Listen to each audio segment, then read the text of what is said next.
प्रभु की स्तुति हो। हमारे प्रभु यीशु मसीह के गौरवशाली नाम में हम अपने होसैना मिनिस्ट्रीज की ओर से आप सभी को हार्दिक बधाई देते हैं। प्रभु आपको आशीर्वाद दें और समृद्ध करें। प्रियजनों, इस समय मैं पवित्र शास्त्र से पढ़ रहा हूं। पवित्र पौलुस द्वारा तीमुथियुस को लिखा गया पहला पत्र, अध्याय 6, पद 11। ध्यान से सुनिए। परंतु हे परमेश्वर के जन, तू इन सब से दूर भाग और धर्म, भक्ति, विश्वास, प्रेम, धीरज और नम्रता का पीछा कर। प्रियजनों, इस पद में देखें कि पौलुस ने परमेश्वर के जन तीमुथियुस को कैसे संबोधित किया है। पौलुस, पवित्र जन ने तीमुथियुस से उससे भी अधिक प्रेम किया, जितना एक पिता अपने जैविक पुत्र से करता है, जैसा कि पत्रों में शब्दों के माध्यम से प्रकट होता है। क्योंकि तीमुथियुस का भी पौलुस के प्रति वही प्रेम था। उसने बिना किसी छल या कपट के सच्चा विश्वास और प्रेम प्रकट किया। तीमुथियुस जैसे लोग आजकल दुर्लभ होते जा रहे हैं। वास्तव में इसमें कोई संदेह नहीं है कि वे दुर्लभ होते जा रहे हैं। उन प्राचीनों को याद करना जिन्होंने ईश्वरीयता सिखाई, अधिकारों को जोड़ा और सेवकाई के कई पहलुओं में निर्देश दिया, जिन्हें पिता के समान माना जाता था और उनकी आज्ञा का पालन किया जाता था। आज की दुनिया में गवाही देना कठिन होता जा रहा है, लेकिन तीमुथियुस ने पौलुस के प्रति पुत्र के समान व्यवहार किया और पौलुस ने भी तीमुथियुस के साथ एक बच्चे की तरह सब कुछ खुलकर बोला, सेवकाई के मामलों को साझा किया, उसे प्रोत्साहित किया और उसे एक शानदार सेवकाई करने के लिए सुसज्जित किया। ये वे शब्द हैं जो पौलुस, एक पिता ने अपने सच्चे बेटे तीमुथियुस से कहे। क्या हासिल करना है, क्या हासिल करना है, क्या जरूरी है। उन्होंने ये बातें एक उपदेश के रूप में कही। प्रमुख रूप से हमें इन शब्दों से सीखना चाहिए, कोमलता का पीछा करो। अगर हम अपने मनन के लिए सोचें कि वो नम्रता का पीछा करने के लिए क्यों कह रहा है, क्या इसका मतलब यह है कि ये इतना महत्वपूर्ण है? अगर ये महत्वपूर्ण नहीं है, तो परमेश्वर के आदमी ने इस पत्र में तीमुथियुस से ऐसा क्यों कहा? दुनिया में पाने के लिए बहुत सी चीजें हैं। एक अच्छा नाम प्राप्त करना, प्रसिद्धि प्राप्त करना, सम्मान प्राप्त करना, संपत्ति प्राप्त करना, या जो कुछ भी आप योग्य पाते हैं, उसे सावधानी से संभाल कर रखना। वो ऐसी बहुत सी बातें कह सकता था, लेकिन खास तौर पर पवित्र पौलुस द्वारा ये शब्द कहने के अपने कारण हैं। यदि आप पवित्र शास्त्र में गलातियों के पत्र में पढ़ते हैं, तो इस नम्रता का महत्व हमें पता चलता है। ये नम्रता क्या है? ये आत्मा के फलों में से एक है और ये गलातियों के पत्र में स्पष्ट रूप से दिखाया गया है। यदि किसी व्यक्ति में परमेश्वर की आत्मा है, तो वो व्यक्ति नम्रता का फल लाता है। इसका मतलब है कि जिस व्यक्ति में परमेश्वर की आत्मा है, उसमें ये नम्रता दिखाई देती है। ये इतना महत्वपूर्ण, इतना मूल्यवान, इतना शानदार है। परमेश्वर की आत्मा द्वारा लाए गए फलों में से एक ये नम्रता है। मेरे प्यारे भाइयों और बहनों, हम सभी दावा करते हैं कि हम ऐसे लोग हैं जिनके पास परमेश्वर की आत्मा है।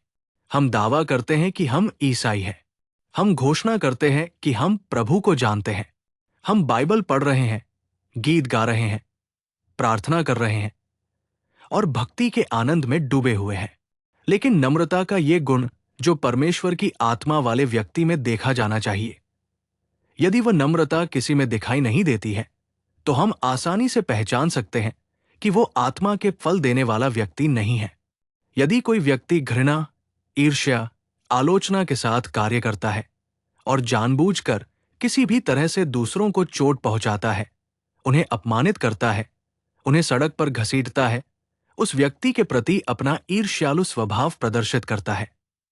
प्रिय, यदि हम इन सभी व्यवहारों के बारे में शास्त्रों में पढ़ते हैं, तो वे ईश्वरीय स्वभाव नहीं हैं। गांव के लोग एक पापी महिला को पत्थर मारकर बाहर निकाल रहे थे। उन्होंने उसका नाम पापी महिला रखा, लेकिन प्रभु ने उसे पापी महिला नहीं कहा, है ना? 12 में से एक यहूदा इस्करियोती था। प्रभु उसके सभी कार्यों को देख रहे थे। प्रभु से कुछ भी छिपा नहीं था। लेकिन उन्होंने कहा, तुम में से एक। उन्होंने ये कहकर उजागर नहीं किया, ये योद्धा आदमी, ये यहूदा ऐसा दिखता है, या मुझे पता है कि वो कल दोपहर कैसे गया और सौदे किए। क्यों? क्योंकि वो कोमल है। प्रभु ने कहा, मैं कोमल और हृदय से दीन हूं। मेरा जुआ अपने ऊपर उठाओ और मुझसे सीखो, प्रभु ने कहा। मेरे प्यारे भाइयों और बहनों, जब हम कहते हैं कि ये नम्रता आत्मा का फल है, तो हमें महसूस करना चाहिए कि ये अनुभव कितना महान है। ये फल तय करता है कि हम वास्तव में प्रभु को जानते हैं या नहीं। ये बताता है कि हम प्रभु का अनुसरण कर रहे हैं या संसार का, सांसारिक लोगों का अनुसरण कर रहे हैं। वो कोमल हृदय इसे निर्धारित करता है। प्रभु मूसा के बारे में भी बोलते हैं, कोमल हृदय वाला व्यक्ति वो होता है जो बहुत कुछ सह सकता है, बहुत धैर्यवान हो सकता है, बहुत कुछ सह सकता है। हम मूसा में इस कोमल स्वभाव को देख सकते हैं। अपने पहले उपदेश में भी यीशु मसीह ने मैथ्यू के सुसमाचार अध्याय 5 श्लोक 5 में कहा, धन्य है वे जो नम्र हैं, क्योंकि वे पृथ्वी के वारिस होंगे। प्रियजनों, ये यीशु मसीह का पहला उपदेश है। ये वे पहले शब्द हैं जो उन्होंने अपना मुंह खोलते हुए कहे, धन्य है वे जो नम्र हैं, क्योंकि वे पृथ्वी के वारिस होंगे। इसका मतलब है, हम नम्रता से वास्तव में क्या समझते हैं। पृथ्वी का वारिस होने के लिए तलवार उठानी चाहिए, घोड़े, रथ, सैनिक, भाले, ढाल, तीर, युद्ध, ये वे चीजें हैं जिनके द्वारा राज्यों पर विजय प्राप्त की जाती है ना? ये वे चीजें हैं जिनके द्वारा देश जीते जाते हैं। लेकिन प्रभु ने ऐसा नहीं कहा। भालों, रक्तपात, ईर्ष्या, वीरता से नहीं, बल्कि नम्रता से पृथ्वी का वारिस होता है। यहां तक कि हमारे प्रभु यीशु मसीह ने भी, देखो, उन्होंने कभी किसी को दोषी नहीं ठहराया, कभी किसी को चोट नहीं पहुंचाई, कभी किसी को छोटा नहीं समझा। नम्रता के द्वारा दुनिया को जीतने वाला विजेता हमारा प्रभु यीशु मसीह है। मेरी प्यारी बहन और भाई, ये नम्रता ही है जिसे पवित्र पौलुस अपने बेटे को हासिल करने के लिए कह रहा है। तो आज हम क्या हासिल कर रहे हैं? हम दूसरों को क्या हासिल करना सिखा रहे हैं? हम अपने परिवार को क्या बता रहे हैं? हम अपने बच्चों को क्या सिखा सकते हैं? हमें इन सभी बातों के बारे में सोचना चाहिए। सबसे महत्वपूर्ण है नम्रता। इतना ही नहीं, मैं नीति वचन अध्याय 14 श्लोक 30 से पढ़ रहा हूं। ध्यान से सुनो। ये इस तरह लिखा है, शांत हृदय शरीर को जीवन देता है। प्रिय, देखो, यहां लिखा है कि शांत, विनम्र हृदय शरीर को जीवन देता है। इसका मतलब है जीवन। हम बहुत ही सहजता से और आम तौर पर बोलते हैं आज। अगर कोई नरम या नम्र है तो हम कहते हैं, तुम इस दुनिया में जीवित नहीं रह सकते। लेकिन ये नम्रता ही है जो वास्तव में जीवन को बनाए रखती है। इसके विपरीत हम क्या सोचते हैं? अगर हम नरम या नम्र दिखते हैं तो दूसरे हमारे सिर पर चढ़कर बैठ जाएंगे। तो हमें क्या करना चाहिए? इससे पहले कि दूसरा व्यक्ति अपना मुंह खोले, हमें उस पर झपट पड़ना चाहिए। इससे पहले कि वे हमारे बारे में कुछ कहें, हमें उन्हें कुछ तीखे शब्दों से दबा देना चाहिए। ये वो सूत्र है जिसे हम जानते हैं, जो हमारे हाथ में है। लेकिन वचन क्या कहता है? क्या ये कहता है, अगर तुम नरम हो तो तुम जीवित नहीं रह सकते, या अगर तुम नम्र हो तो तुम जीवित नहीं रह पाओगे? बल्कि ये कहता है, एक नम्र हृदय शरीर के लिए जीवन है। ये स्वास्थ्य, जीवन, सांस है।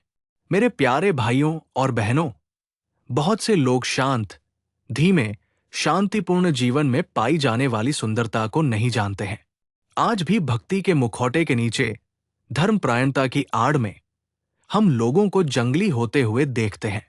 अगर हम समाज में ऐसे लोगों के बारे में वचन पढ़े, वचन क्या कहता है?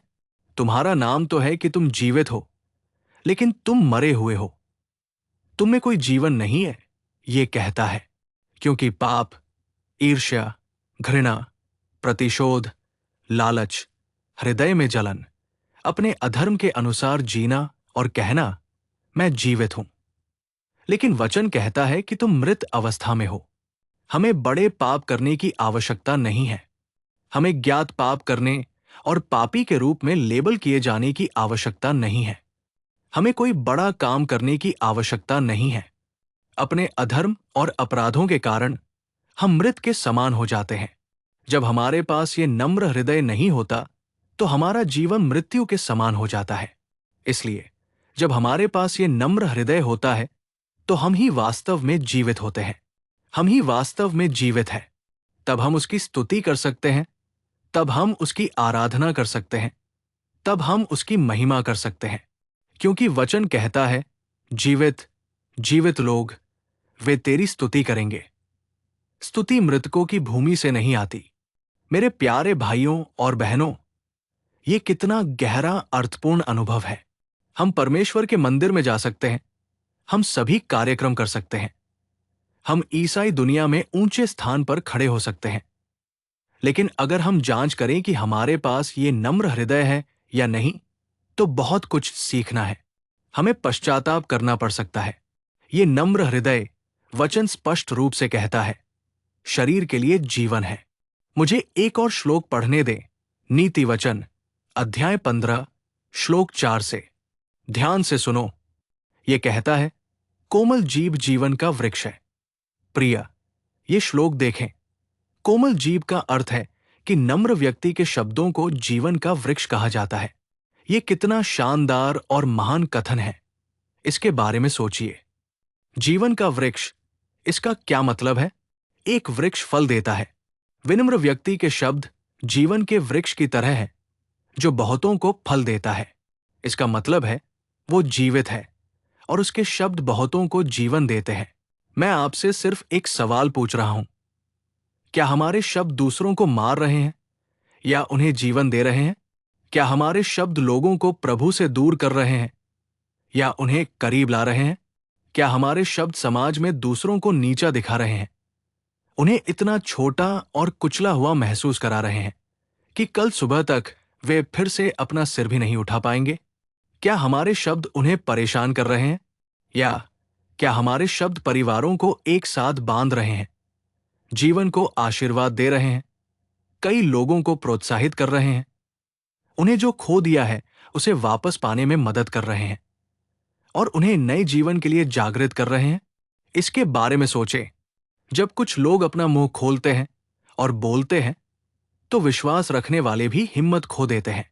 जब कुछ बोलते हैं तो साहसी लोग भी हिम्मत खो देते हैं और जब कुछ दूसरे बोलते हैं तो उनके सामने वाला व्यक्ति समाज में खड़ा नहीं रह पाता, उसे अपमानित किया जाता है। ऐसे शब्द जो शर्मिंदा करते हैं और अपमानित करते हैं, इस तरह के शब्द हम आज खूब देख रहे हैं, खासकर इन दिनों जब सोशल मीडिया बहुत ज्यादा बढ़ गया है। दूसरों को दोष देना, आरोप लगाना, परेशान करना, उनके निजी जीवन की कमजोरियों को दुनिया के सामने उजागर करना, ये घिनौने काम हम उनमें से बहुत से देख रहे हैं। ये हमारे लिए उचित नहीं है। प्रभु ने स्वयं कहा, देखो मैं शीघ्र आने वाला हूं और मेरा प्रतिफल मेरे पास है कि मैं हर एक को उसके काम के अनुसार दूं। जब प्रभु ने स्वयं ऐसा कहा तो क्या हम नम्र भाषा और जीवन वृक्ष जैसे अनुभवों वाले लोगों के रूप में जीवन के वृक्ष के उन फलों के माध्यम से बहुतों को फल और जीवन दे रहे हैं, या हम बहुतों को मृत जैसे कामों में धकेल रहे हैं? हमारे शब्दों से व्यक्ति को जीवन मिलना चाहिए, न कि उसे मारना चाहिए। उन्हें परेशान या चोट नहीं पहुंचानी चाहिए। यदि हम अपने भीतर उस जीवन वृक्ष के फल देने वाले अनुभव को प्राप्त करना चाहते हैं तो हमें इस नम्रता की आवश्यकता है। मेरे प्यारे भाइयों और बहनों, आज हमारे अनुभव कैसे हैं? हम क्या प्राप्त कर रहे हैं? मानव जीवन कितना लंबा है? हम इस दुनिया में कब तक रहेंगे? हम इस दुनिया में कब तक रहेंगे और इसकी चीजें इकट्ठा करेंगे? हम नहीं जानते कि प्रभु हमें किस क्षण बुलाएंगे। हमें जाना ही होगा। तो इस दुनिया को छोड़ने से पहले हमें क्या प्राप्त करना चाहिए? संपत्ति, स्थिति, विलासिता, पद, अच्छा नाम, प्रसिद्धि, प्रतिष्ठा? नहीं। पवित्र पौलुस कहता है, मेरे बच्चे, नम्रता प्राप्त करो। क्यों? क्योंकि ये शरीर के लिए जीवन है, ये जीवन का वृक्ष है और इसके फल से बहुतों का पोषण होगा। नम्रता वाले व्यक्ति के शब्द जीवन का वृक्ष बन जाते हैं और उन फलों से बहुतों का जीवन चलता है, बहुतों का जीवन चलता है। आइए हम ऐसे गुणों को विकसित करें। भगवान हम सभी को ऐसी कृपा प्रदान करें। आइए हम अपना सिर झुकाएं और प्रार्थना करें। दयालु और सत्यनिष्ठ जीवन के स्वामी, हम आपको धन्यवाद देते हैं। पिता, आपने हमें नम्रता की महानता पर विचार करने का धन्य अवसर दिया है। उस समय पवित्र पौलुस द्वारा तीमुथियुस से कहे गए शब्द मूल्यवान, सुंदर और महान नम्रता प्राप्त करो। आज हम भी अपने जीवन को उसी तरह से आकार देने और जीने के लिए मदद मांगते हैं। हम अपने आप को आपके हाथों में सौंपते हैं और यीशु के नाम में प्रार्थना करते हैं। पिता, आमीन। आमीन। प्रभु आपको आशीर्वाद और अनुग्रह प्रदान करे। मेरा परमेश्वर आपको इस पूरे दिन विशेष अनुग्रह प्रदान करे। आमीन। अनुग्रह के दैनिक संदेशों और अधिक आध्यात्मिक संदेशों के लिए हमारे YouTube चैनल की सदस्यता लें।